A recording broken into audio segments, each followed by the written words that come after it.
सूरपन कहाँ पाए लिए राम जी? हाँ, आगे चले तो कुब्जा मिल गई।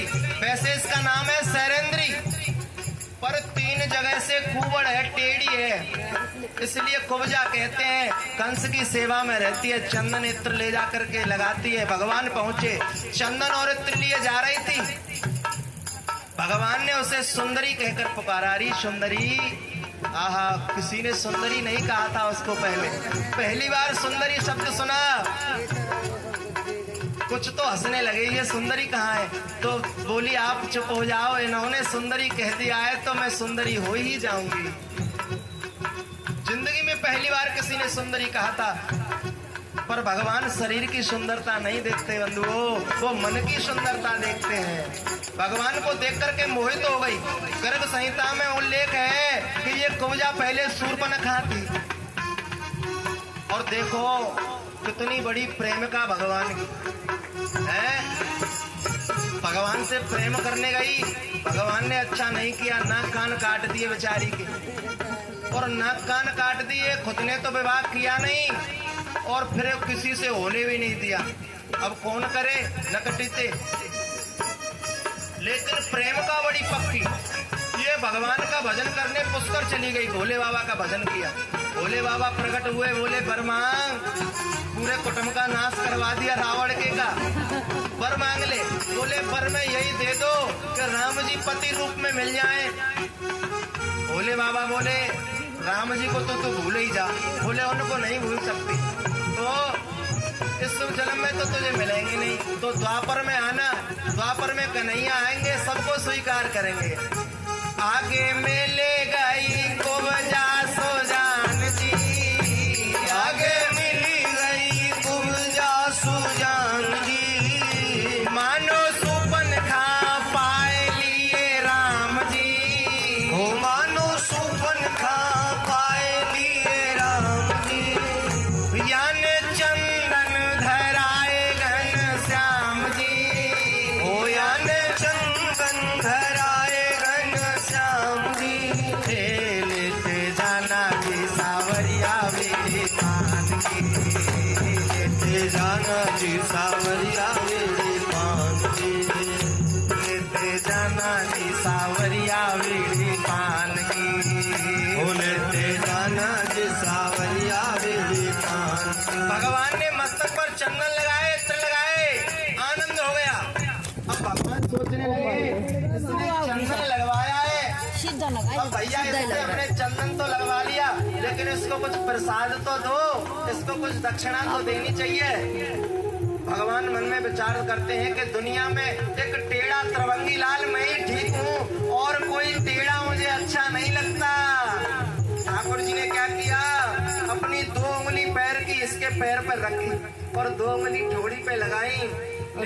ठोड़ी उचकाई कर बाम की, ठोड़ी उचकाई कर बान की, कर गई टेढ़ी से सूदी घन श्याम जी, कर गई टेढ़ी से सूदी घन श्याम जी, कर गई टेढ़ी से सूदी घन श्याम जी, कर गई टेढ़ी से सूदी घन श्याम जी।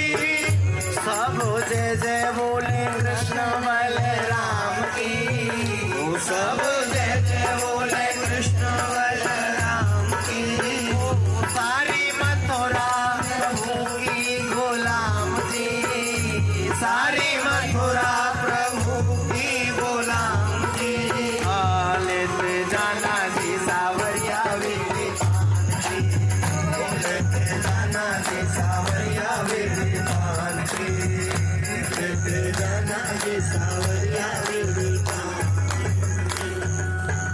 भगवान ने कुब्जा पर कृपा करी और इसको भी सुंदरी बना दिया भगवान ने। इससे भगवान को, इसने भगवान से कहा कि मेरे घर भी पधारो। चलने को कहा, भगवान ने कहा पहले कंस का उद्धार करेंगे, जब आएंगे तुम्हारे यहाँ। कंस का उद्धार करने के बाद भगवान कुब्जा के घर गए। 3 दिन भगवान कुब्जा के घर रहे।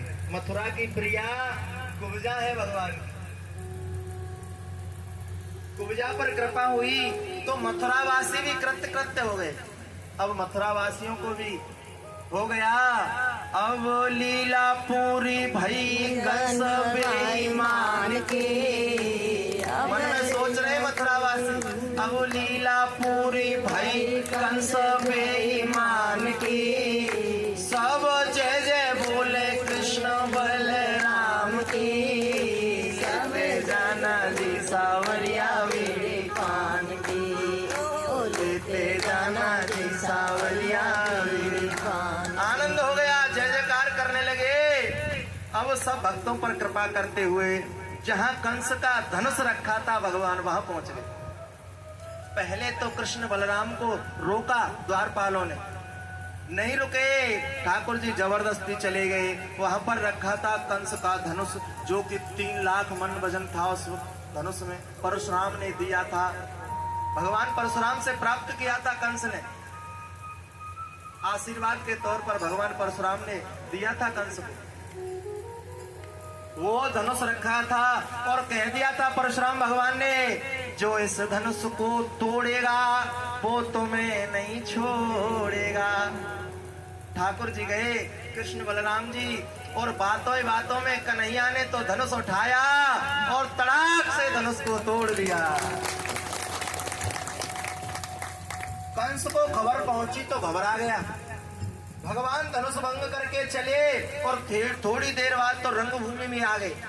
और रंगभूमि में क्या कर रखा था कंस ने, एक कुबलिया पीड़ नामक हाथी को मदिरा पिला करके दरवाजे पर खड़ा कर दिया था। महावतों को समझा दिया था वो दोनों आए ग्वाले, उनको जो है हाथी से अनिष्ट करवा देना, उनके पैरों के नीचे उसको कुचलवा देना। महावतों से कहा भैया थोड़ा जाने दो अंदर, कृष्ण बलराम को अंदर नहीं जाने दे। ठाकुर जी समझ गए ये तो कोई बीमारी है, और ठाकुर जी ने उस हाथी की सूंड को पकड़ा और ऐसे घुमाया और वहीं दरवाजे पर दे मारा। कुबलिया पीड़ की तो हो गई गोविंदाय नमो नमः। कुबलिया पीड़ हाथी मार दिया। आगे गए, रंगभूमि में पहुंच गए। अब ठाकुर जी तो छोटे छोटे से दिख रहे, वहां के लोग कहे अरे भैया इतने बड़े बड़े पहलवानों को कुश्ती के लिए ललकारा, इतने छोटे छोटे बालकों को जो है बड़े बड़े पहलवानों से लड़ाया जाएगा, ये 11 वर्ष के तो है ही भगवान। जाकी रही भावना जैसी, प्रभु मुहूर्त देखी तिन तैसी। जिस प्रकार से जो भावना करके ठाकुर जी को देख रहे, ठाकुर जी उसी मूर्ति में भगवान उनको दर्शन दे रहे।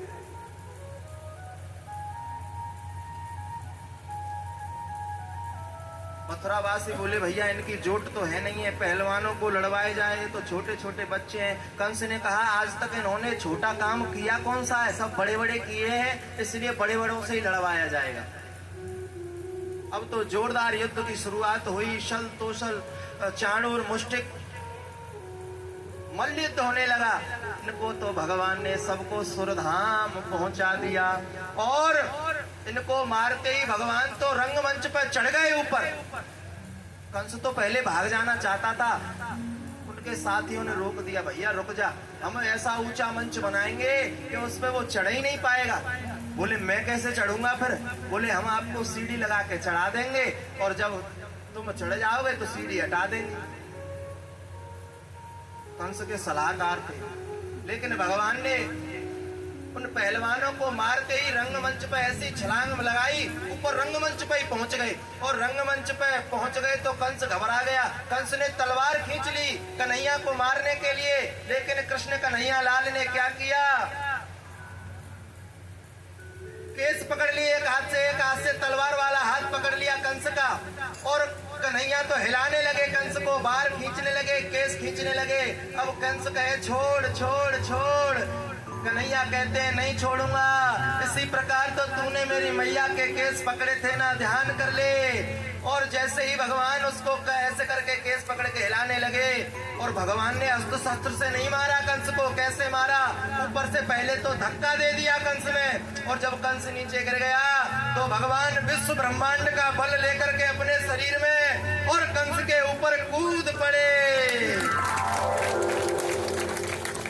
बोलिए कंस मर्दन भगवान की, राधा वल्लभ लाल की। और जैसे ही ठाकुर जी कंस पर कूदे, उसका तो प्राणांत हो गया। देवताओं ने पुष्प वृष्टि करी और गाया तुम्हारी जय होवे, श्री कृष्ण तुम्हारी जय होवे, श्री कृष्ण तुम्हारी जय जय हो, श्री कृष्ण तुम्हारी जय जय हो, जय जय हो, जय जय हो, जय जय हो, जय जय हो, श्री कृष्ण तुम्हारी जय जय हो, श्री कृष्ण तुम्हारी जय जय हो, यदुनाथ तुम्हारी जय जय हो, यदुनाथ तुम्हारी जय जय हो, श्री कृष्ण तुम्हारी जय जय हो, श्री कृष्ण तुम्हारी जय जय हो।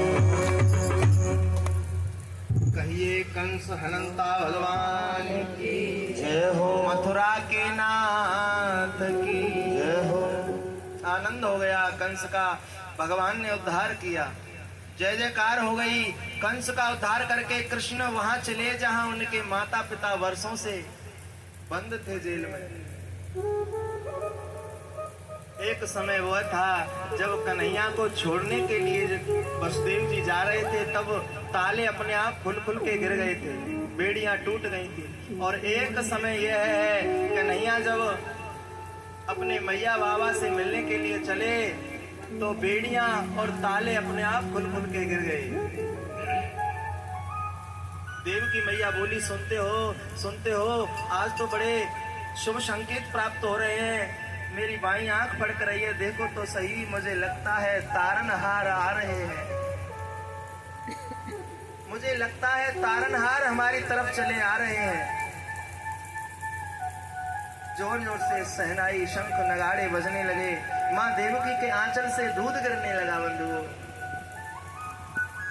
जैसे ही भगवान पहुंचे, मैया पिता को दंडवत किया, भगवान ने प्रणाम किया।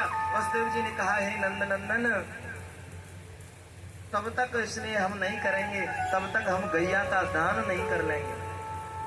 11,000 गैयाओं का संकल्प बोल रखा है, हम कर ही नहीं पाए, हम तो यहाँ बंद हैं। तुम्हारे जन्म के समय गैया दान का संकल्प लिया था। कन्हैया ने 10,000 11,000 गैया का दान करवाया अपने माता पिता के हाथों से। माता पिता को प्रणाम किया। वसुदेव देवकी ने कन्हैया को अपने हृदय से लगा लिया।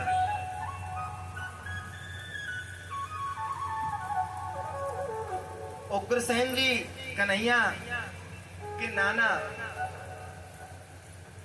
उग्रसेन जी ने कहा, लाला अब तुम ही राजा बन जाओ, राज्य करो।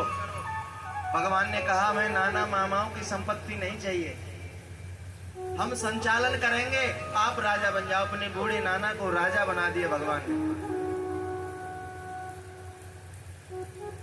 अब ब्रज में तो भगवान का ना तो यज्ञोपवीत संस्कार हुआ था, ना भगवान ने ब्रज में केश उतरवाए अपने, ना कभी ब्रज में शस्त्र धारण किया था, और ना कभी पैरों में चरण पादुका पहनी कन्हैया ने। ब्रज में जब तक वृंदावन रहे तब तक चरणों में चरण पादुका नहीं पहनी कन्हैया ने। यशोदा मैया रोज कहती, लाला चरण पादुका पहन ले।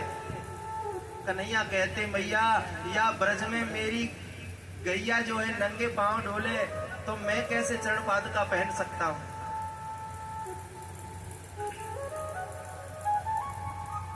गर्गाचार्य जी के द्वारा भगवान का सुंदर यज्ञोपवीत हुआ।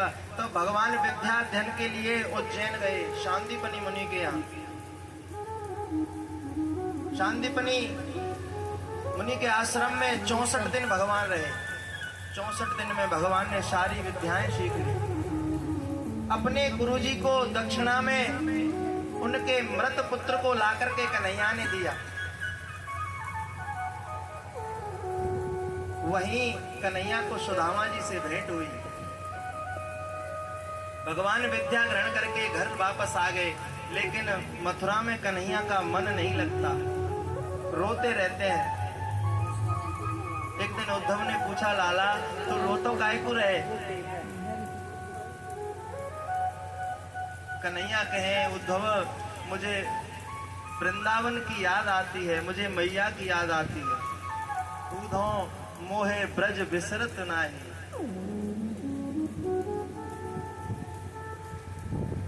भगवान उद्धव को भेजना भी चाहते थे, क्योंकि उद्धव में ज्ञान था।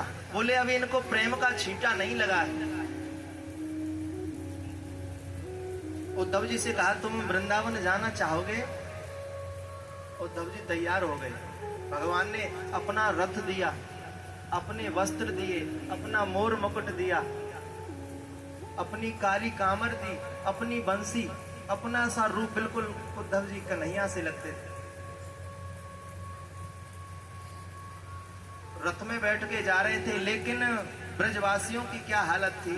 ब्रज के जो सखा थे, जब से कन्हैया गए उनके मन में यही थी कि परसों आएंगे कन्हैया। और रोज मथुरा वाली गेल पर जाकर के वो बैठ जाते थे सखा, कन्हैया आज तो आ ही जाएगा, कन्हैया आज तो आ ही जाएगा। आज भी वही रोज की आदत बनी हुई थी। वह सखा मथुरा वाली रास्ते पर बैठे हुए थे। इधर से उद्धव जी जा रहे थे। उद्धव जी को जाते हुए आते हुए देखा दूर से, एक रोशनी की किरण उन ग्वाल वालों में जागी। एक सखा बोले भैया, मधुमंगल बोले लाला, ऐसी लगे कन्हैया आ रहे हो दी से। बड़े आनंदित हो गए, अरे कन्हैया आ रहे हो दी से, कन्हैया आ रहे हो दी से। तभी उनमें से एक छोटा सा सखा चाय के झाड़ियों में छुप गया। सखा ने पूछी भैया तू छुप क्यों रहो, कन्हैया आएगा, मिल भी नहीं चलेगो? वो सखा बोला मैं नहीं मिलूंगा कन्हैया से, बड़ा निर्मोही है, परसों की कह गया, अब इतने दिन में आ रहा है, पहले मैं उससे रूठ जाऊं बाद में मिलूंगा उससे, पहले मैं उससे रूठ जाऊं। और झाड़ी में छुप गया। जितने बार सखा थे सब दौड़े, और उन सखाओं ने क्या देखा, जो सखा छुप रहा था वो सबसे पहले रथ के सामने जाकर के पहुंच गया और उन सखाओं से कहा भैया ये हमारा कन्हैया नहीं है, ये तो कोई और है। वो सखा बोले रे तू तो रूठ रहा था, तू तो वहां छुप के बैठ गया था। बोले रूठ तो बाद में लेता, पहले कन्हैया थे सो मिल लूं, पर ये तो मेरा कन्हैया नहीं है।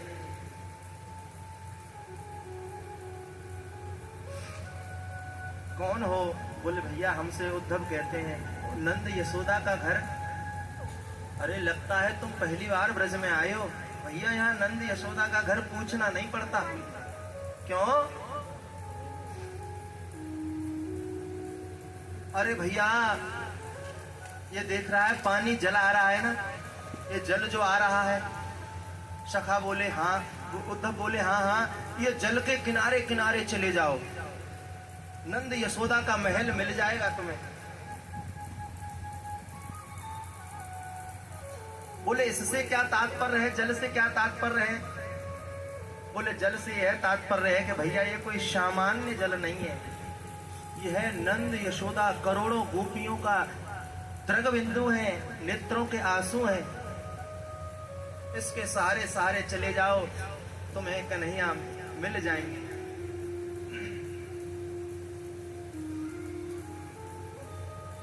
उसके सारे सारे उद्धव जी जब गए, जाकर के देखा तो मैया यशोदा तो पालना के पास बैठी है।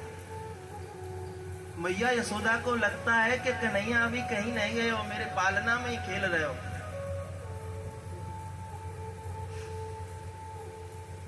नंद बाबा अगर जोर से खांस भी जाते तो मैया यशोदा कहती अरे धीरे से खांसो, मेरा लाला पालना में सोए भयो, जग जाएगो।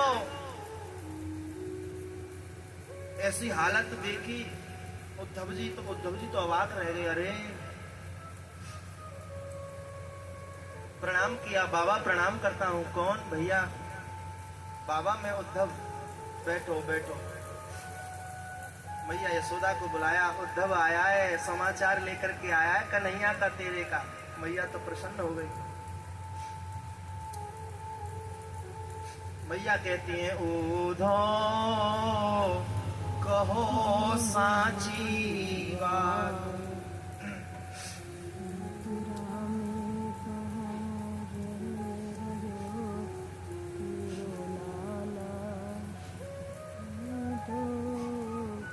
उद्धव कहो साची बात, ताति महो नवनीत माधव कौन के घर में खा।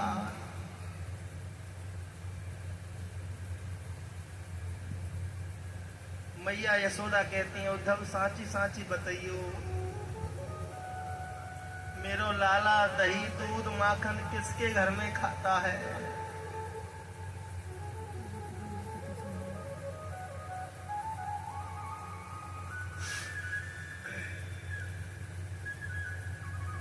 किन सखा संग खेले,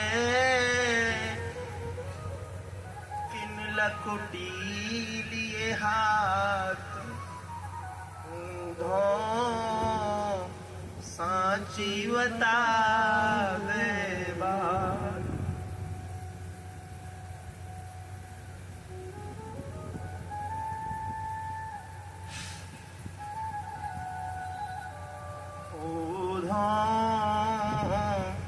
सांची बता दे।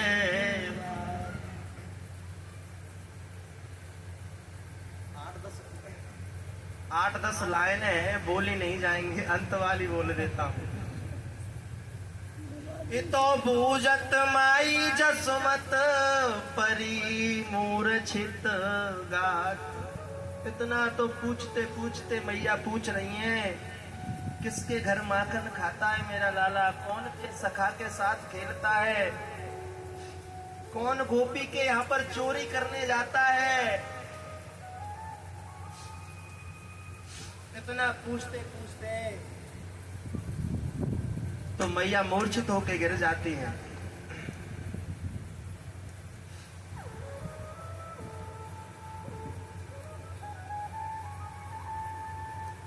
मेरे हृदय की बात थी लाला, इसलिए मैंने पूछ ली।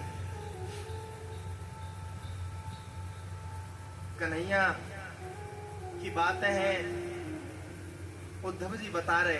पूरी रात्रि बीत गई ऐसे ही बैठे बैठे कन्हैया की चर्चा करते करते। उद्धव जी सखियों के पास, गोपियों के पास गए सुबह होते ही, और भगवान ने एक पत्र लिख करके भेजा था गोपियों के लिए।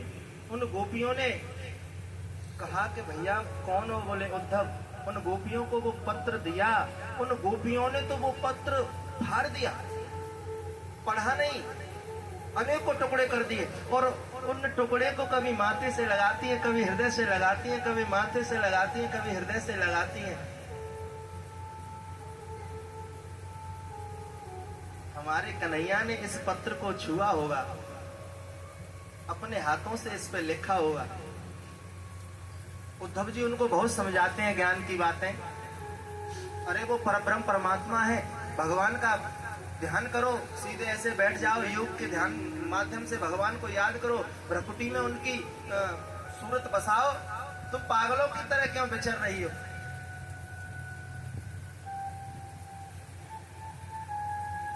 ज्योति का ध्यान करो, प्रभु की ज्योति मन में आ जाएगी, उसका ध्यान करते रहना। वो गोपियां बोली अरे उद्धव वो ज्योति कहाँ से निकलती है? तो उद्धव बोले भगवान के चरण कमलों के नख से वो ज्योति निकल रही है।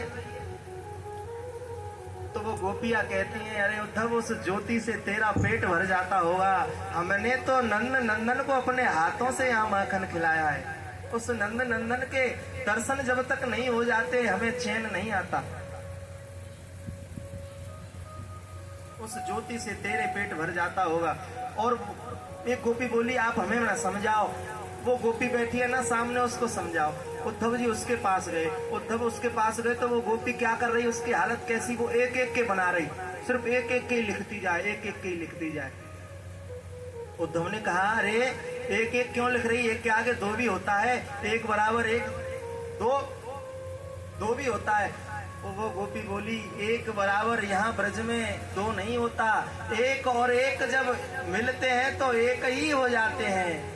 भगवान परसों के कह गए अभी दो नहीं हुए, अभी तो एक ही हुआ है। उद्धव की तो बुद्धि चकरा गई। ऐसा प्रेम कह करके आए कन्हैया से, अरे कन्हैया तुम तो बड़े मोही हो, इतना मोह करते हो उन गंवारों पे, ग्वाल वालों पर। और यहाँ राधा रानी के सानिध्य मिला जब उद्धव को, चरणों में गिर गए। भ्रमर गीत के माध्यम से दोनों का संवाद हुआ, राधा रानी का और कन्हैया का, राधा रानी का और उद्धव जी का। ये तो प्रेम की बात है ऊधो, और बंदगी तेरे बस की नहीं है। ये तो प्रेम की बात है ऊधो, ओ बंदगी तेरे बस की नहीं है। ये तो प्रेम की बात है ऊधो, बंदगी तेरे बस की नहीं है। तो प्रेम की बात है ऊधो, बंदगी तेरे बस की नहीं है। यहाँ सर देखे होते हैं सौदे, यहाँ सर के होते हैं सौदे, आस की इतनी सस्ती नहीं है। ये तो प्रेम की बात है ऊधो, ओ बंदगी तेरे बस की नहीं है। प्रेम वालों ने कब वक्त पूछा, उनकी पूजा में सुन ले रे ऊधो। प्रेम वालों ने जब वक्त पूछा, उनकी पूजा में सुन ले ऊधो। प्रेम वालों ने कब वक्त पूछा, उनकी पूजा में सुन ले रे ऊधो। प्रेम वालों ने जब वक्त पूछा, उनकी पूजा में सुन ले ऊधो। यहाँ दम दम में होती है पूजा, यहाँ दम दम में होती है पूजा, सर झुकाने की फुर्सत नहीं है। ओ ये तो प्रेम की बात है ऊधो, ओ बंदगी तेरे बस की नहीं है।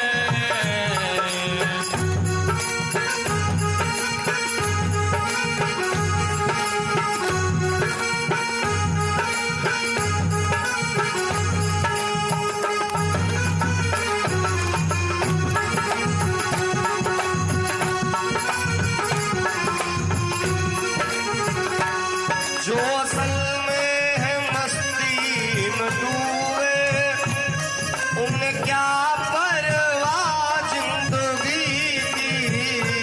जो असल में है मस्ती में डूबे, उन्हें क्या परवाह है जिंदगी की। जो हकीकत में मस्ती में डूबे, उन्हें क्या परवाह जिंदगी की। जो असल में है मस्ती में डूबे, उन्हें क्या परवाह है जिंदगी की। जो उतरती है चढ़ती है मस्ती, वो जो उतरती है चढ़ती है मस्ती, वो हकीकत में मस्ती नहीं है। ओ ये तो प्रेम की बात है ऊधो, वो बंदगी तेरे बस की नहीं है। तो प्रेम की बात है ऊधो।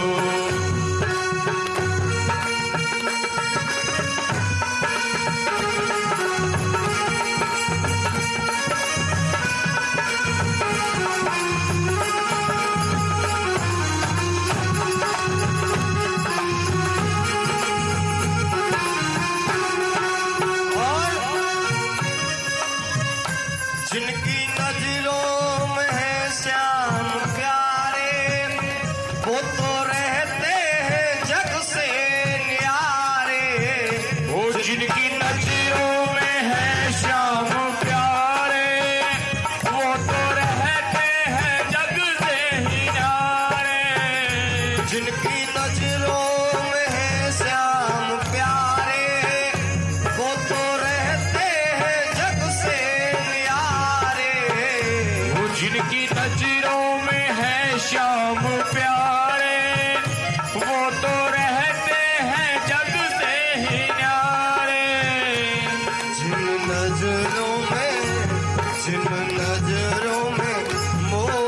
समाए, जिन नजरों में मोह समाए, वो नजर फिर तरसती नहीं है।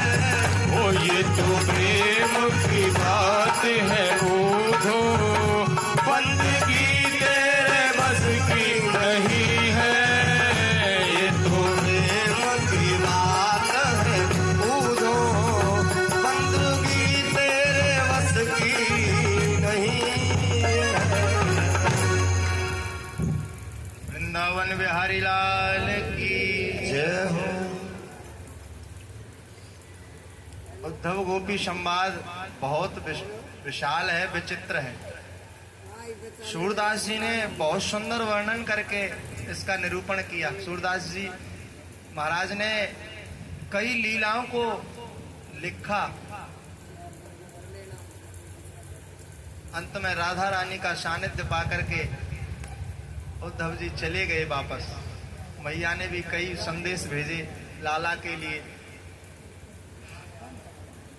ऊधो शूधो है चलो, सुन गोपिन के बोल, ज्ञान बजाई डुगडुगी, प्रेम बजायो ढोल। पहले कह करके आए, अरे कन्हैया तुम बड़े मोही हो, और अब जब मिले कन्हैया से उद्धव जी तो जाकर के चरणों में गिर गए और कहने लगे, अरे कन्हैया तुम बड़े निर्मोही हो, ऐसे प्रेमी भक्तों को छोड़ करके तुम चले आए।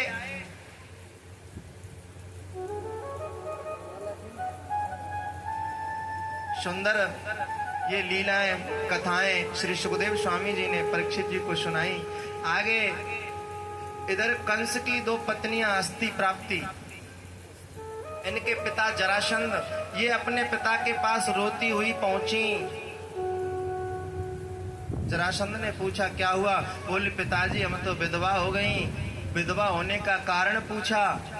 इन्होंने बताया श्री कृष्ण हमारे वैधव्य का कारण है। जरासंध तो कुपित हो गया, उसने सारी सेना इकट्ठी करके मथुरा पर चढ़ाई कर दी। कृष्ण बलराम दोनों निहत्थे मथुरा से बाहर आए। देवताओं ने देखा, अरे कन्हैया ठाकुर जी तो निहत्थे हैं, रथ भी नहीं है। तो देवताओं ने सुंदर रथ भिजवाया द्वारका से। उस रथ पर बैठ करके कृष्ण बलराम ने दोनों ने जरासंध की सारी सेना को मार दिया। बलराम ने जरासंध को पकड़ लिया। बता मार दिया कि जाए कि छोड़ दिया जाए? कन्हैया बोले छोड़ दिया जाए। दाऊ जी बोले क्यों छोड़ दिया जाए भैया, अत्याचारी है, पापी है, मार दो। बोले नहीं नहीं छोड़ दो। क्यों? क्योंकि भैया ये आतंकवादियों का सरदार है, ये ढूंढ ढूंढ के लाता रहेगा आतंकवादियों को, हम मारते रहेंगे। हम कहां कहां ढूंढने जाएंगे, किस किस को ढूंढने जाएंगे, इसलिए छोड़ दिया। सारी सेना को मार दिया, अस्त्र शस्त्र छीन लिए और जरासंध को जीवित छोड़ दिया। ऐसा एक बार नहीं किया, 17 बार किया ऐसा। ठाकुर जी बार बार उसको जीवित छोड़ देते। अब के और लेके आइयो। 17 बार जब छोड़ दिया, 18वीं बार जरासंध ने ब्राह्मणों को बुलाया। ब्राह्मणों से कहा, हे ब्राह्मण देवताओं कुछ करो। ब्राह्मण देव बोले यज्ञ करवाओ, हवन करवाओ। बोले ठीक है। बोले कुछ भी करो, दक्षिणा की चिंता मत करो, आनंद कर दूंगा, खूब दूंगा, लेकिन अब की बार मेरी विजय होनी चाहिए। जरासंध बोला। और देखो ब्राह्मणों से बोला, वो जरासंध तो मुझे जीवित छोड़ देता है, लेकिन अगर मैं हार गया तो मैं आपको जीवित नहीं छोड़ूंगा। ब्राह्मणों को यज्ञ पे बैठाल के युद्ध करने के लिए अब की बार उसने काल यवन को साथ में लिया। और ब्राह्मण तो बेचारे फंस गए। बोले हम कैसे यजमान के यहाँ फंस गए, हैं? अगर नहीं हारे ठाकुर जी, अब ठाकुर जी को कौन हरा सकता है? तो जी हमें यहाँ पर हरा देगा अगर ठाकुर जी नहीं हारे तो। अब ठाकुर जी से ही प्रार्थना कर रहे हो ब्राह्मण। ऐसे कौन से देवता हैं, ऐसे कौन से ग्रह हैं जो ठाकुर जी को हरवा दें? ठाकुर जी से बोले, हे प्रभु, एक बार इस जरासंध से हार जाओ और गोपाल सहस्त्र नाम से ही हवन करने लगे, यज्ञ करने लगे, भगवान के नाम से ही। एक तरफ से तो जरासंध ने आक्रमण किया, दूसरी तरफ से कालियावन करोड़ों मलेच्छों को लेकर के आ गया, आक्रमण कर दिया मथुरा पर। अब ठाकुर जी तो भागने की तैयारी में। दाऊ जी बोले, क्या कर रहे हो? बोले, भागेंगे। अरे भागोगे तो नाम खराब हो जाएगा। मैदान छोड़ के भाग गए। तो कन्हैया बोले, पहले कौन सा नाम बढ़िया है हमारा? पहले भी तो खराब ही है। कोई कहता है माखन चोर, कोई कहता है चीर चोर, कोई कहता है चित्त चोर, एक नाम और हो जाएगा, रण छोर।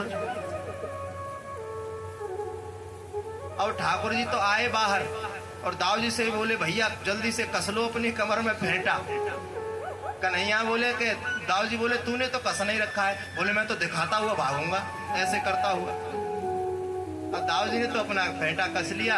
अब कन्हैया तो भागे। भागो भागो रे कन्हैया रण छोर। गाऊंगा नहीं, इतना ही कहूंगा बस। ओ भागो भागो रे कन्हैया रण छोर, मथुरा को तज के भागे। भागे और कन्हैया भागते जा रहे, अपने पीताम्बर को, पीले पीताम्बर को ऐसे घुमाते हुए भाग रहे। क्यों भाग रहे ऐसे? कि कालियावन जो है वो देखता भी रहे कि मैं भाग रहा हूं आगे।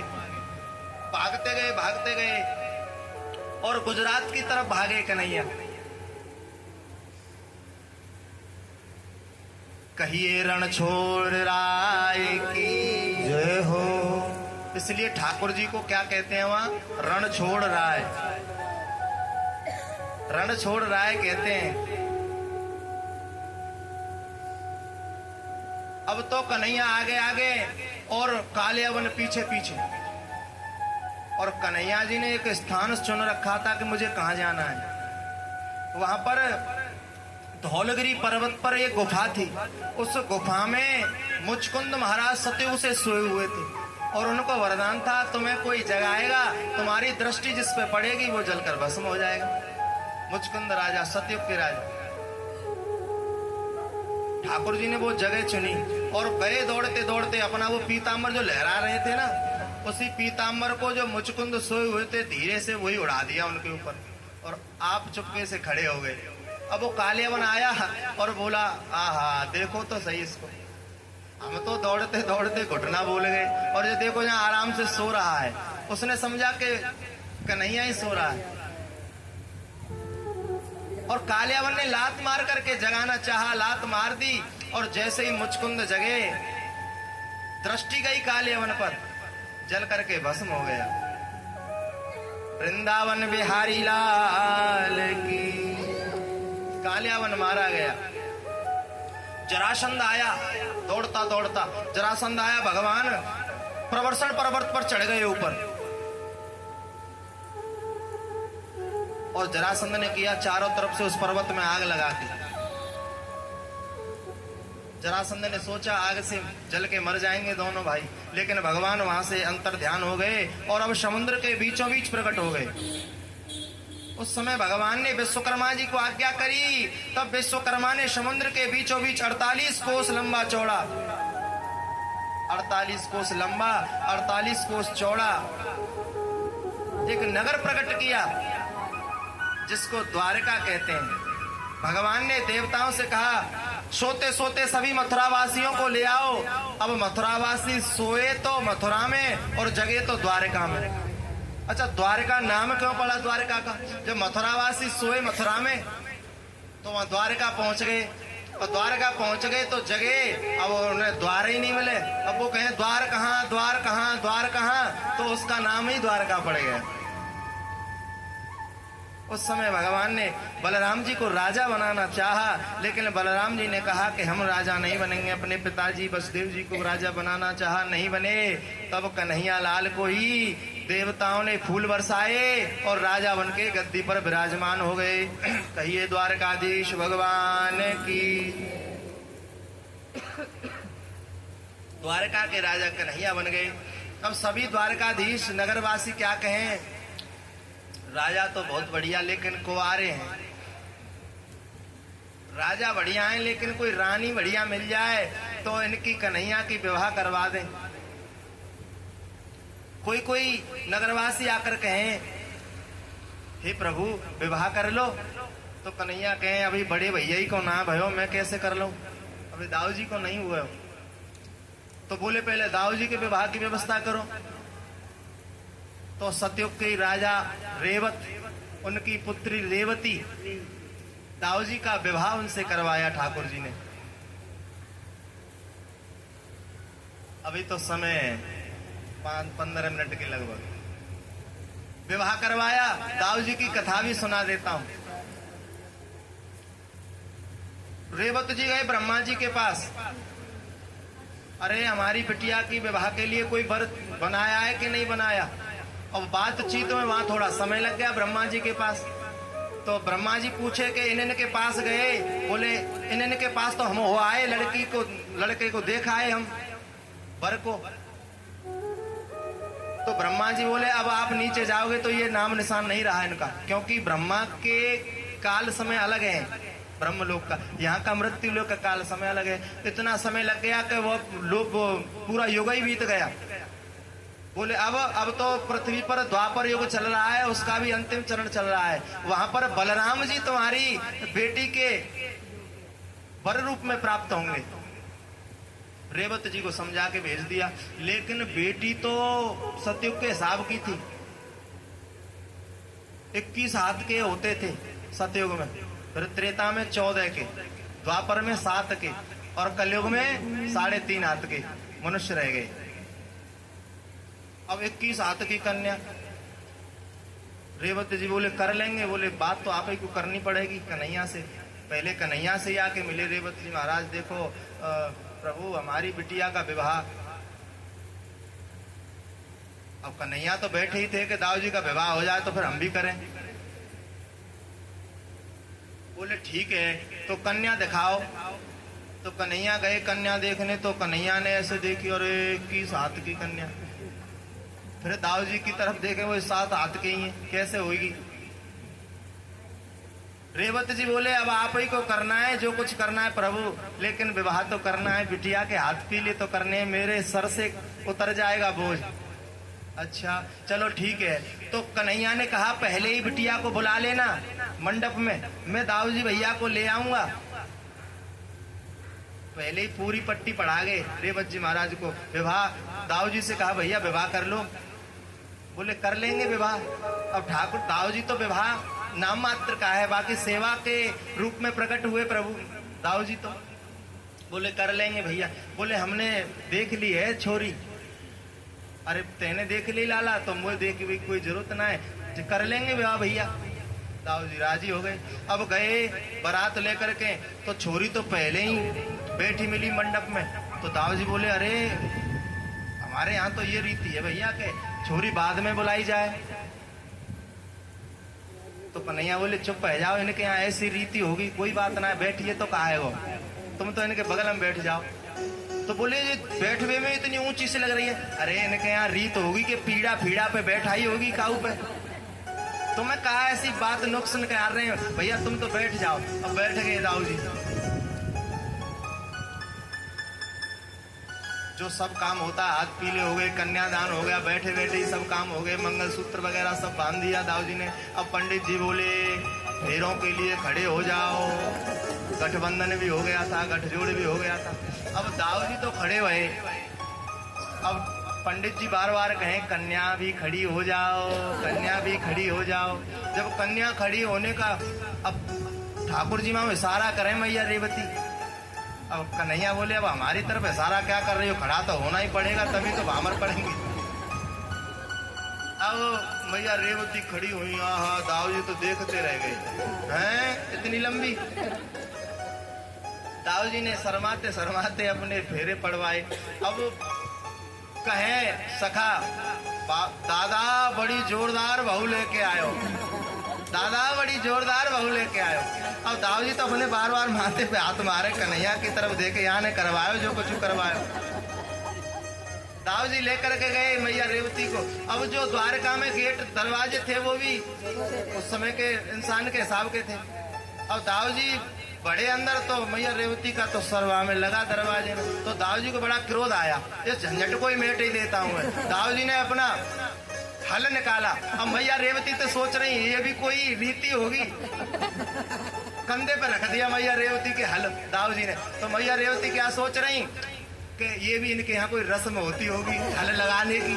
दाऊ जी को क्रोध आया, एक झटका मारा, सोई रेवती मैया तो 3.5 हाथ की रह गई, छोटी हो गई। अब रेवती मैया ऐसे देखें दाऊ जी की तरफ नीचे, अब दूर हो गई खड़ी। आज तक मैया रेवती बगल में नहीं है दाऊ जी के, वो तो सेवा तत्व है, ठाकुर जी की सेवा के लिए प्रकट हुए। दाऊ जी में, ब्रज में दाऊ जी एक क्षेत्र है, वहां पर दाऊ जी, दाऊ दादा का मंदिर है। तो मैया रेवती सामने खड़ी है बहुत दूर। अब वो खड़ी हो गई दूर, बोले अब की बार तो मैं 3.5 हाथ की कर दी, अगर अब की बार कहूँ इनको गुस्सा आएगा, कहूँ हल लगा दियो, कहूँ मैं एक बिलांद की नहीं ले रह जाऊं। तो अब मैया कभी जाती भी नहीं उनके पास। सेवा तत्व है दाऊ जी, तो ठाकुर जी की सेवा करने दाऊ जी का विवाह संपन्न हुआ। कहिए दाऊ दयाल भगवान की जय, रेवती मैया की जय हो। अब कन्हैया के विवाह की बारी है। कन्हैया का विवाह कुंडनपुर के राजा भीष्मक जी, इनके 5 पुत्र 1 कन्या रुक्मिणी। भीष्मक जी चाहते हैं अपनी कन्या का विवाह भगवान से हो जाए, लेकिन रुक्मी चाहता है कि रुक्मिणी का विवाह शिशुपाल से हो जाए, शिशुपाल से करना चाहते हैं। लेकिन मैया रुक्मिणी रोती हैं। मैया रुक्मिणी ने नारद जी के मुख से सुना था यश भगवान का, ठाकुर जी का, और पत्र लिखती हैं मैया रुक्मिणी ठाकुर जी के लिए। 7 श्लोकों में पत्र लिखा, इसको रुक्मिणी मैया का प्रेम पत्र भी कहते हैं। और कहा जाकर के उस पत्र में यह भी लिख दिया कि हम कैसे मिलेंगे। मैया रुक्मिणी ने लिख दिया, हमारे यहाँ रिवाज है, रीत है कि गौरी मैया की पूजा करने हम जाते हैं, वहीं पे कन्हैया आ जाना। क्या गीदड़ सिंह के भाग को ले जाएगा? हे नंदनंदन, मैं आपको चाहती हूँ, अगर आप मुझे भी चाहते हैं तो मुझे लेने आ जाना। 7 श्लोकों में पत्र लिखा मैया रुक्मिणी ने। पत्र मिला ठाकुर जी को, और जैसे ही पत्र मिला तो ठाकुर जी चल दिए। और दाऊ जी ने पूछा, लाला कहाँ जा रहे हो? तो कन्हैया तो अपने ब्याह की बात कैसे कहे, कन्हैया कहे वहीं जा रहे हैं। अरे कहाँ जा रहे हो? वहीं को तो कोई नाम होगा। बोले वहीं जा रहे हैं। दाऊ जी समझ गए, ब्राह्मण ने बताया कि विवाह करने जा रहे हैं वहाँ कुंडनपुर। दाऊ जी बोले, भैया इनकी सुरक्षा में कोई जाओ। कन्हैया बोले, किसी की आवश्यकता नहीं है, मैं जा रहा हूँ। कन्हैया चले गए। उधर रुक्मिणी ने बहुत सारे सैनिक लगा रखे थे मैया रुक्मिणी के सुरक्षा के लिए। वो पूजन करने के लिए आती हैं। रुक्मिणी मैया गौरा मैया का पूजन करती हैं। मैया गौरा आशीर्वाद देती हैं।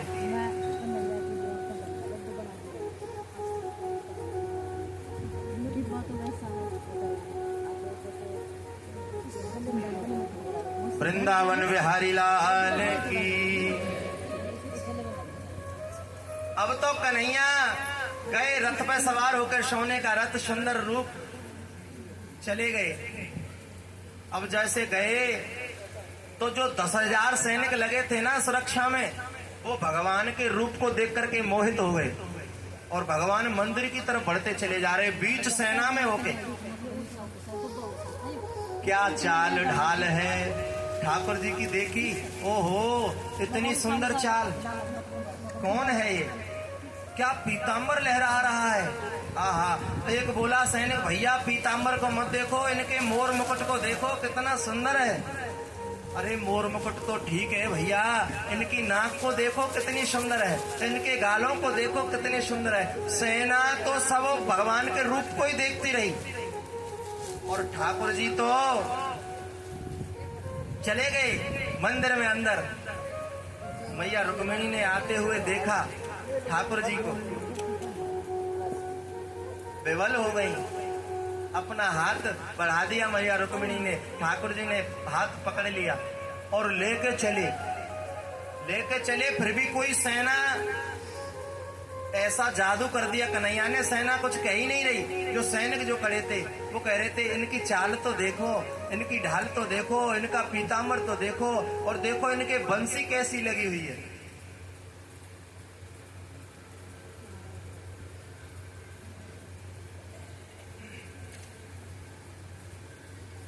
वृंदावन बिहारी लाल की जय हो। अब माँ रुक्मिणी को लेते हुए चले जा रहे कन्हैया लाल, और रथ में बैठा भी लिया, रथ में बिठाया, गोद में उठाया, फिर रथ को भगाया और रथ चल दिया। रथ चला, मैया रुक्मिणी स्वयं चला रही रथ को। तब जो है सैनिक पीछे पीछे भागे, अरे ले गयो ले गयो ले गयो ले गयो, शिशुपाल बेचारो रह गयो, अरे भैया ये को ले गयो को ले गयो। एक सेनापति बोलो कोई ले नहीं गयो, वो स्वयं चली गई। देख रथ कौन चला रहा हो, ये देख रथ कौन चला रहे हो। चली गई।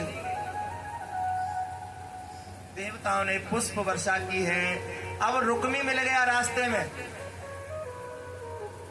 रुक्मी मिल गया। अब रुक्मी से युद्ध हुआ, भगवान का रुक्मी से युद्ध हुआ। भगवान तो मारना चाहते थे, लेकिन रुक्मिणी मैया बोली भैया है भैया, छोड़ दिया, पहिए से बांध दिया पीछे रथ से। दाऊ जी ने आके छुड़वाया, अरे भैया ये साले हैं तुम्हारे, ऐसा मत करो। दाऊ जी ने छुड़वा दिया रुक्मी को।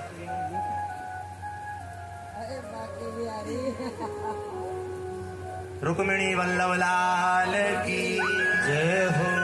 और जाकर के कन्हैया ले गए द्वारका, और देखो ऐसे विवाह नहीं किया कन्हैया ने, रुक्मिणी जी से ऐसे विवाह नहीं किया। अलग से शिविर बनवाया मैया रुक्मिणी का, पिता भीष्मक जी को बुलवाया, और सुंदर विवाह रुक्मिणी मैया का भगवान कृष्ण के साथ संपन्न हो रहा है, और सखियां बधाई गा रही है।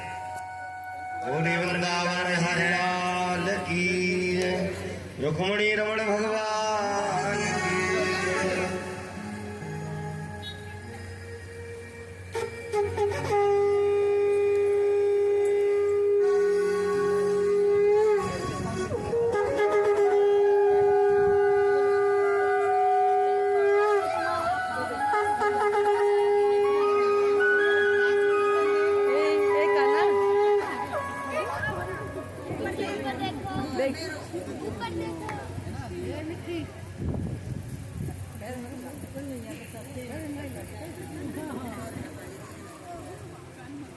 बोलिए बाके बिहारी लाल की। आपके सामने गोविंद भगवान की सुंदर झांकी विराजमान है। पंडित जी से निवेदन है, पंडित जी पूजन की थाली लेकर के पहुंचे, और सभी एक एक करके दो दो करके आएंगे, माता रुक्मिणी का पूजन करेंगे और कन्यादान करेंगे, क्योंकि अपने बच्चों का कन्यादान तो हम करते ही हैं, अपनी बेटियों का। परम्बा जगदम्बा का कन्यादान है आज। ये आज किसी की बेटी नहीं है, क्योंकि बेटी भी जब विवाह होता है ना, स्वयं लक्ष्मी का रूप हो जाती है, और जो वर है दूल्हा वो स्वयं भगवान विष्णु का रूप हो जाते हैं। तो बड़े ही भाव से आजा आजा भगवान का पूजन करेंगे। पहले शादी करवा देते हैं प्रभु। रुक्मिणी की माँ आ रही है। पंडित जी ये माला ले जाओ।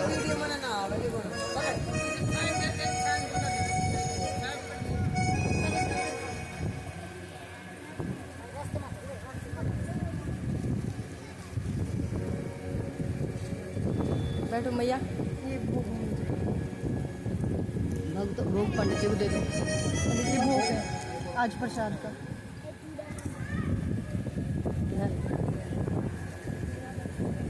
कुछ पैरों से लगा दे, पैर से लगा दे। बैठ नीचे, नीचे बैठ जा, नीचे अच्छे से बैठ जा।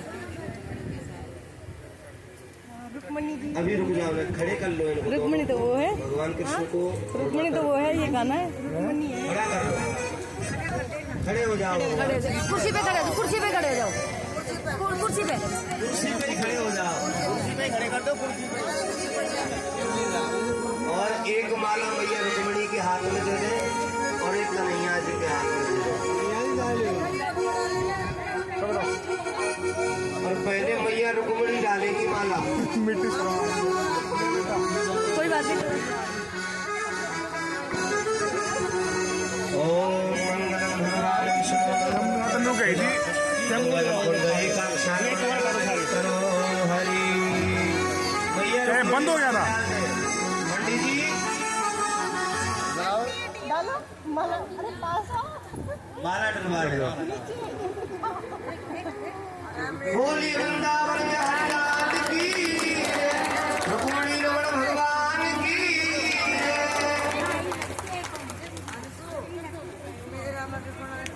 मैं भेज दूंगा, मैं भेज दूंगा। बड़ी भाव से सभी कन्यादान करेंगे मैया का।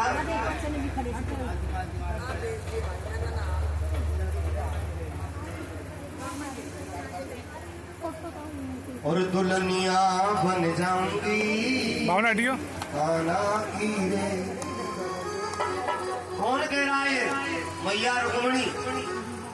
और दुल्हनिया बन जाऊंगी खाना की रे, दुल्हनिया बन जाऊंगी खाना की रे, ओ खाना की रे, खाना की, खाना की रे, खाना की रे, ओ खाना की रे, खाना की, खाना की रे, खाना की। दुल्हनिया दुल्हनिया बन जाऊंगी, दुल्हनिया बन जाऊंगी खाना की। दुल्हनिया नीचे बैठो, दुल्हनिया बन जाऊंगी, किसी की शक्ल नहीं आएगी। सखीर मेरे मेहंदी ने ओ लगाए, सखीर मेरे मेहंदी ओ लगाए, सखीर मेरी मेहंदी ने ओ लगाए, सखीर मेरी मेहंदी ओ लगाए, सखीर मेरी मांग दे ओ भरवाए, सखीर मेरी मांग दियो भरियो। श्याम संग श्याम संग जाऊंगी खाना। किसी की फोटो नहीं आएगी आपको। आप सामने से सारे आगे, कोई नहीं आएगा। जाऊंगी कहना की। माइक पे बोला, माइक पे बोलवा, माइक पे।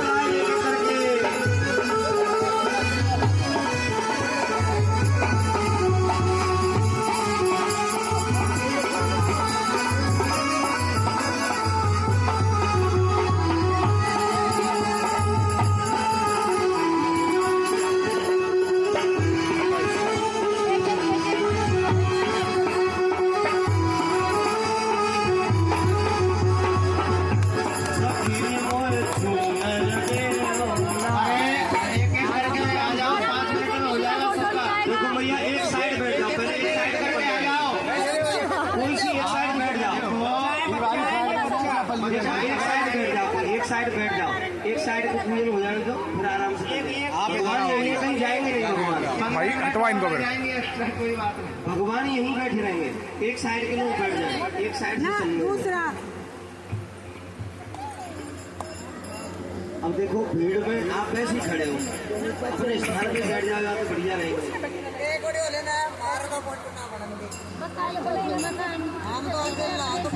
और सखीरी मोहे चुंदर देओ, सखीरी मोहे चूदर देओ बुढ़ाए, सखीरी मोहे चुंदर देओ हाय, सखीरी मोहे नहीं हटाओ नहीं। सखीरी मोहे लुंगा देओ पहनाए, सखीरी मोहे कजरा देओ पहनाए, सखीरी मोहे लुंगा देओ पहनाए, सखीरी मोहे लहंगा देओ पहनाए। श्याम संग सज जाऊंगे श्याम संग सज जाऊंगी महानांगी।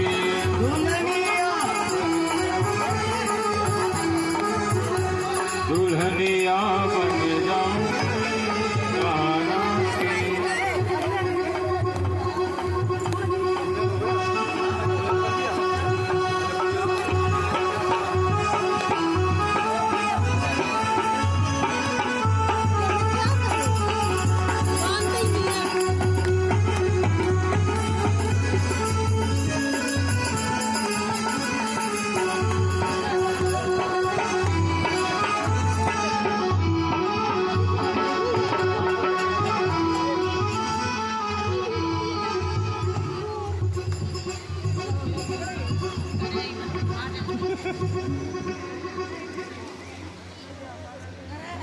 पंडित जी थाली रख दे, तुम वही रख दे नीचे, थाली नीचे रख दे महाराज। ऐसे तो माथे पे बहुत चंदन रोली हो जाएगा भगवान की। थाली साइड में रख दे, रहने दो, थाली साइड स्पर्श कर लो। मैं भिजवा दूंगा। ज्यादा चंदन रोली मत लगाओ आँखों में। हाँ तो ये रिकॉर्डिंग हम भिजवा दूंगा, मैं आपको रिकॉर्डिंग है पूरी। हाँ मैं करके भिजवा करके दे दूंगा आपको, चिंता मत।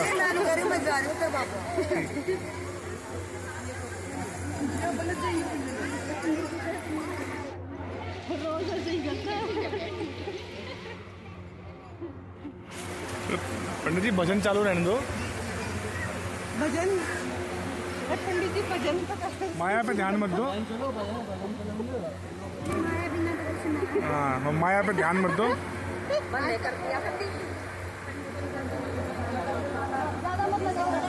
पंडित जी को भजन देखो बराती तो ऐसे आए, सुन लो, भजन रोक दिया आपने तो। ऐसे समझ लो जैसे चुप है गया। जो पंडित हो गए।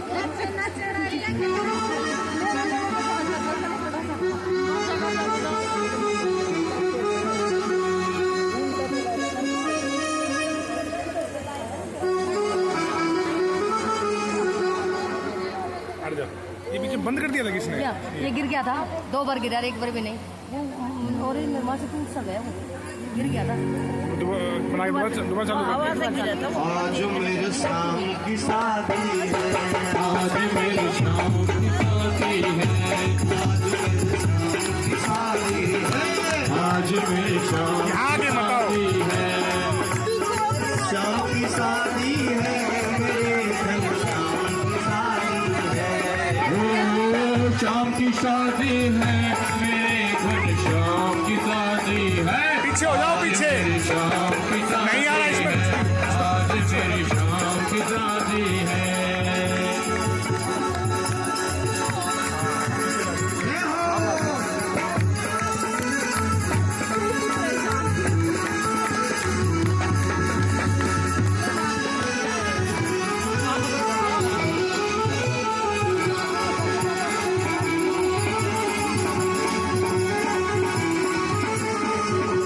ऐसा ये लगन मुहूर्त, ऐसा ये लगन मुहूर्त, ऐसा ये लगन मुहूर्त, सजी है श्याम की सूरत, सजी है शाम की सूरत।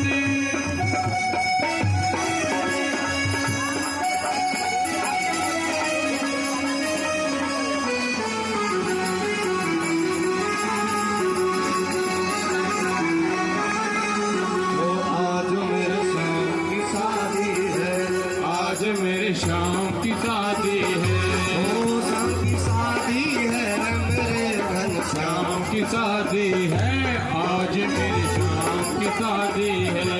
ओ कैसा लगता है आज मेरी शाम की शादी है, आज मेरे शाम की शादी